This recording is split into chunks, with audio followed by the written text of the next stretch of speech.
तो आज हम कोई कहानी सुनने नहीं जा रहे हैं, बल्कि हम ये समझने वाले हैं कि एक कमाल की हॉरर स्टोरी आखिर हमें डराने में कामयाब होती कैसे है।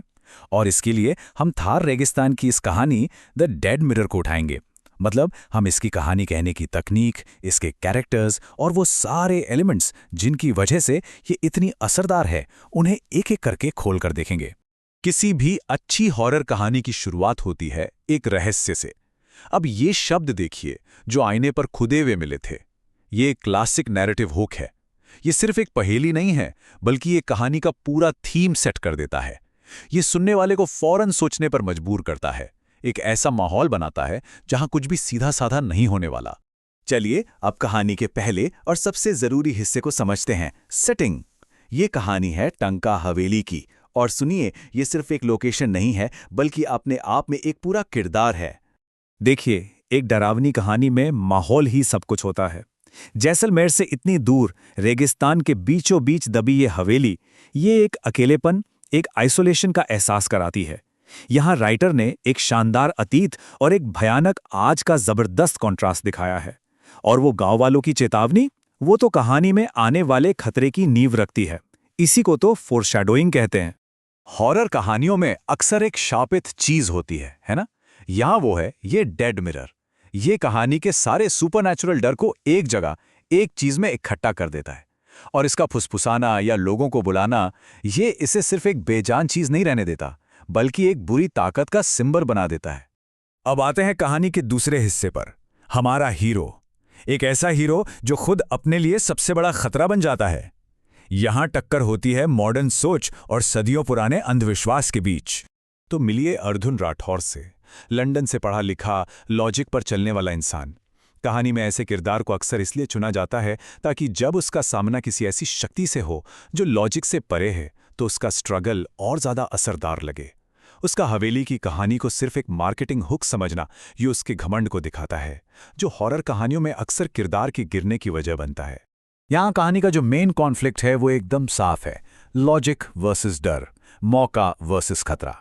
अर्जुन का भाई एक आम आदमी की आवाज है जो वो खतरा देख सकता है जिसे अर्जुन का बिजनेस वाला दिमाग नजरअंदाज कर रहा है। और यही टेंशन कहानी को आगे बढ़ाती है। अपनी दादी के पुराने संदूक में अर्जुन को ये लाइन मिलती है। अब सोचिए, जहां कोई और इसे एक सीधी सादी चेतावनी समझेगा, वहीं अर्जुन इसे एक चुनौती या शायद एक न्योता मान लेता है। ये ड्रामेटिक आयरनी का एक बेहतरीन उदाहरण है, जहां हमें वो खतरा साफ साफ दिख रहा है जो किरदार को नहीं दिख रहा। और बस यहीं से कहानी रफ्तार पकड़ लेती है। अर्जुन सारी चेतावनियों को यूं कहें तो हवा में उड़ाकर हवेली पहुंच जाता है, जहां कहानी का असली राज धीरे धीरे खुलना शुरू होता है। जब अर्जुन हवेली में कदम रखता है, तो राइटर फिर से कॉन्ट्रास्ट का इस्तेमाल करता है टेंशन बढ़ाने के लिए। हर तरफ धूल और बर्बादी है, जो कि नॉर्मल है, लेकिन इसी नॉर्मल माहौल के बीच कुछ अबनॉर्मल होने वाला है। और ये लाइन बस उसी की तैयारी है। और वो अबनॉर्मल चीज है ये आईना, इसका इतनी धूल के बीच एकदम साफ होना। ये तो कुदरत के नियमों के खिलाफ है, जो अलौकिक शक्तियों का पहला इशारा है। और सबसे डरावनी बात, सोचिए, टूटे हुए आईने के हर टुकड़े में चेहरे पर अलग अलग इमोशन दिखना। ये एक साइकोलॉजिकल डर पैदा करता है, जहां एक जानी पहचानी चीज, यानी अपना ही चेहरा, अजीब तरह से बर्ताव करने लगता है। अब जब रहस्य सामने आ चुका है, तो कहानी को एक एक्सपोजिशन की जरूरत पड़ती है। मतलब उस रहस्य के पीछे की कहानी क्या है। और इसके लिए गांव का बुजुर्ग एक क्लासिक तरीका है, जो कहानी के अतीत को आज से जोड़ता है। हर श्राप के पीछे एक वजह होती है, और ये कहानी उसे एक नाइंसाफी से जोड़ती है।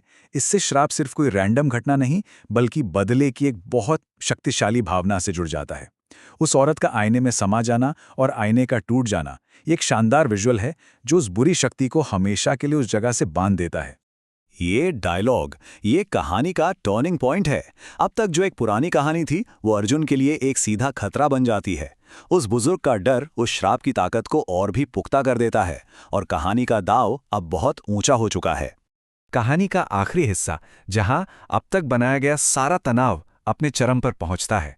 अर्जुन इस कहानी को अंधविश्वास मानकर लौट आता है, जो दिखाता है कि इसने अब भी कुछ नहीं सीखा। लेकिन अब श्राप हवेली तक सीमित नहीं रहा। यहाँ राइटर फॉल्स सेफ्टी का माहौल बनाता है, मतलब एक झूठी सुरक्षा का एहसास। अर्जुन अपने होटल के सेफ माहौल में है, लेकिन डर अब उसकी अपनी जगह पर दस्तक देने वाला है। डर पैदा करने के लिए आवाज का इस्तेमाल सबसे असरदार तकनीकों में से एक माना जाता है। ये खुरचने की आवाज, ये एक अनजानी और बहुत ही पुरानी दहशत पैदा करती है। ये हमारी कल्पना को काम पर लगा देती है, जो किसी भी विजुअल से कहीं ज्यादा डरावनी हो सकती है। और फिर आता है क्लाइमैक्स का विजुअल। उस औरत का हुलिया, झुकी हुई, लंबे पैर, चमकती आंखें, ये सब उसे अमानवीय दिखाने के लिए डिजाइन किया गया है। लेकिन सबसे बड़ा हॉरर एलिमेंट है उस आईने का अर्जुन के कमरे में आ जाना। ये तो भौतिक दुनिया के सारे नियमों को तोड़ देता है और दिखाता है कि अब भागने की कोई जगह नहीं बची है। कहानी का क्लाइमैक्स इस एक डायलॉग में सिमट जाता है। ये कोई लंबी चौड़ी बात नहीं है, बल्कि एक सीधा अधिकार जताने वाला दावा है। ये दिखाता है कि अर्जुन अब एक इंसान नहीं, बल्कि बस एक शिकार है, एक संपत्ति। और कहानी हमें यहाँ एक सवाल के साथ छोड़ देती है। इसे कहते हैं ओपन एंडिंग। ये कोई पक्का जवाब नहीं देती, बल्कि डर को हमारे जहन में जिंदा रखती है। क्या अर्जुन का भी वही हश्र होगा? इसका जवाब ना देना किसी भी जवाब से ज्यादा खौफनाक है, क्योंकि सबसे डरावनी कहानी तो वो होती है जो हमारे दिमाग में कभी खत्म ही नहीं होती।